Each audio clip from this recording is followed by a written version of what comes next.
Bueno, buenas tardes, licenciada. Nosotros vamos a hablar sobre la teoría de los efectos limitados. Mi nombre es Jamie Miranda. Siguiente. Somos el grupo 5. Dice, ¿qué es la teoría de los efectos limitados?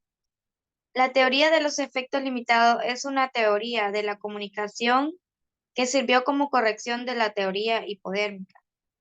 Esta teoría surgió durante la década de los 40 del siglo XX, cuando en ambientes intelectuales de Estados Unidos se empezó a difundir la idea de que el efecto de los medios de comunicación en la sociedad no era tan grande.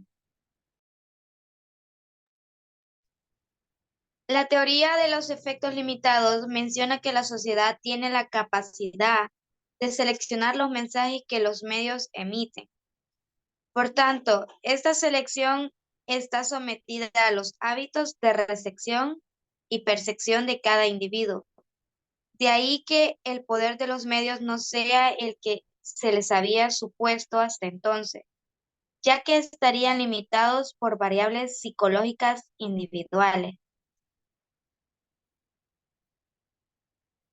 Siguiente.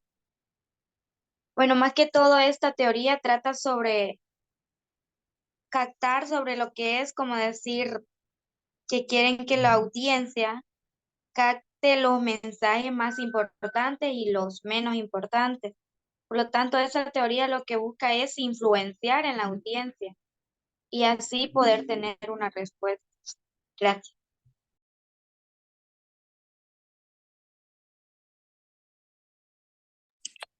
Yo voy a hablar un poco sobre las funciones. Mi nombre es Emilio Barahona. La teoría de los efectos limitados menciona que la sociedad tiene la capacidad de seleccionar los mensajes que medios emiten. Uno de ellos es otorgar estatus. Los medios de comunicación de masa dan prestigio y aumentan la autoridad de los individuos y de los grupos, legitimizando su estatus. Un ejemplo de eso, un ejemplo de ese puede ser eh, cuando una persona tiene un lugar en la sociedad asignado, se consideran diferentes características como el estatus económico, sociales, el color de piel, todo eso. Y ese estatus le da un mayor acceso a privilegios como educación de mayor calidad, ocupación de puestos de poder. Siguiente. Una de ellas también es la imposición de normas sociales. En una sociedad de masas, esta función consiste en dar a conocer y exponer públicamente las situaciones. Cuando hablamos de eso, uno de los ejemplos podría ser eh, cuando saludamos en un lugar, este, cuando saludamos en un lugar, estrechamos la mano en forma de saludo, eh, escuchar a alguien cuando habla sin interrumpirle. La difusión del narcotizante, desde el punto de vista, el medio de comunicación para las masas puede incluirse entre los narcotizantes sociales más directos y eficaces.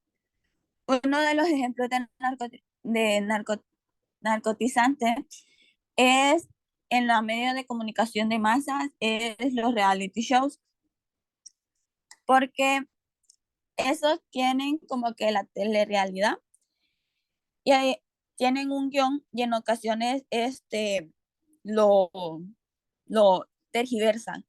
En este tipo de programas, no solo actúan como narcóticos, sino que también alinean los pensamientos de los seguidores, y a veces, muchas veces consiguen lavar el cerebro de la audiencia, siendo también que hasta el mismo público actúa en ese tipo de programa.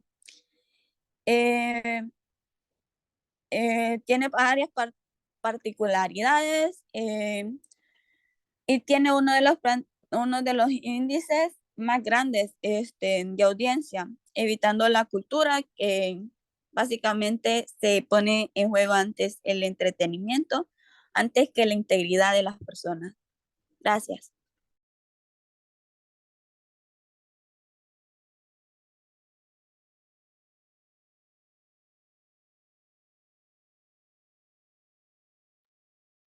Bueno, buenas tardes. Yo le voy a hablar sobre las variables y procesos. En primer término, se reconoció que los individuos tienen actitudes, creencias y predisposiciones positivas o negativas. En segundo lugar, se comprendió que no es recibida por el individuo psicosocialmente aislado, sino por personas que integran grupos sociales y comunidades.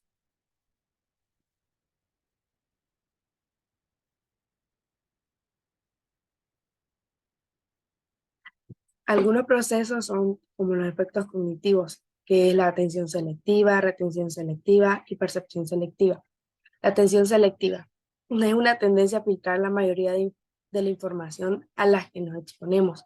Implica trabajar duro para llamar la atención del consumidor. En este caso, van de acuerdo a las creencias o valores previos. Es decir, que a veces uno evita oír o evita ver mensajes que no están de acuerdo a lo que nosotros pensamos.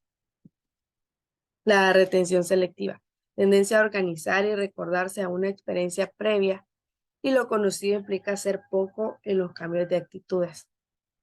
A veces solo se retiene o se recuerda los mensajes consistentes que van de acuerdo a nuestros pensamientos. En vez de interpretar la percepción selectiva, en vez de interpretar la información de manera sustente a su creencia y comprender los esquemas mentales de los consumidores y cómo influyen en la interpretación de publicidad y estímulos de marketing.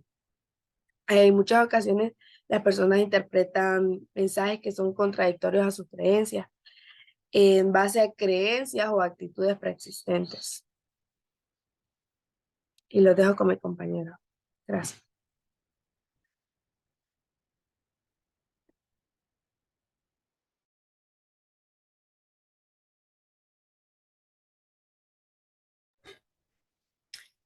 Hola, buenas tardes. Voy a seguir hablando un poco más de esta teoría. Uno de los ejemplos de los mensajes es como los mensajes transmitidos por los medios buscaban influenciar a las personas, pero al final es uno mismo quien decide. Entonces, esta teoría supone que la sociedad tiene la capacidad de seleccionar e interpretar los mensajes que los medios emiten.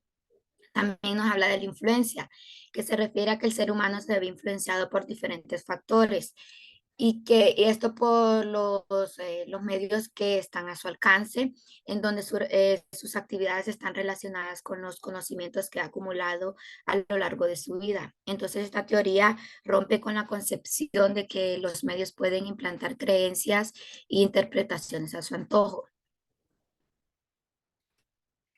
La siguiente, por favor.